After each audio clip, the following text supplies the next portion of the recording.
squared plus 10x plus 25 over, okay, we have x squared minus 25. Okay, what we're going to do is, we need to simplify the given rational algebraic expression. Now, how to simplify? We need to apply the two steps. Step 1, factor the given numerator and denominator completely. And the second one, divide out or cancel any common factor. Okay, first, the given numerator is a trinomial. Kapag trinomial ang given, dalawa ang choices.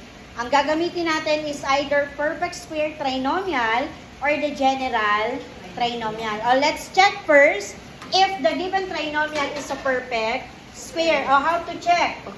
Okay, step 1, get the square root of the first term.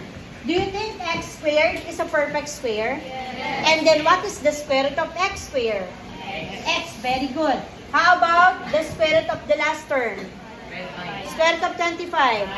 Okay, now, after getting the square root of the first term and the last term, get the product.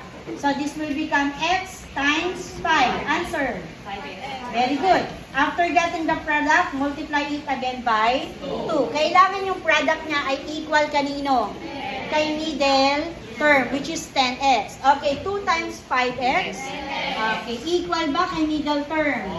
Therefore, we can say that the given trinomial is a perfect square. What we're going to do now, step 1, write 2 parentheses. Inside the parentheses, copy the square root of the first term. What is the square root of the first term? X. And the square root of the last term? And then, copy the operation at the middle term. Addition. Okay, addition. They are both positive or plus. Do you understand? Now, let us get the factor of x squared minus 25. So, this time, how many terms naman? 2 terms. Kapag 2 terms, binomial. So, tatlong choices. Either GCMF, ano pa isa? Difference of 2 squares, at yung pangatlo, sum and difference of 2 cube. Si cube ay hindi na applicable. Bakit? Kasi tingnan nyo agad yung square root. Kapag ang square root, or kapag ang exponent, ay 2, either ano yan?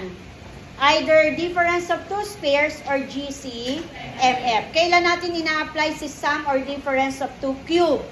Kapag, okay, 3 or divisible kay 3. So, therefore, check muna natin kung perfect square ba si binomial. How to check? Step 1.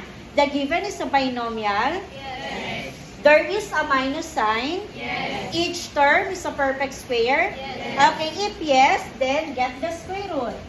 What is the square root of the first term? Yes.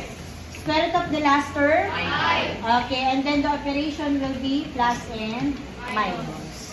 That is the square root of a perfect square. Okay, after getting the factors, our last step is to divide or cancel out any common factors. Okay, sa tingin nyo ba may common factors tayo? Sino po? Or ano po? So, we have x plus 5, x plus 5. Meron pa po ba? Okay, kung wala, what is the answer? X plus 5. Over x minus 5. So, this is the answer.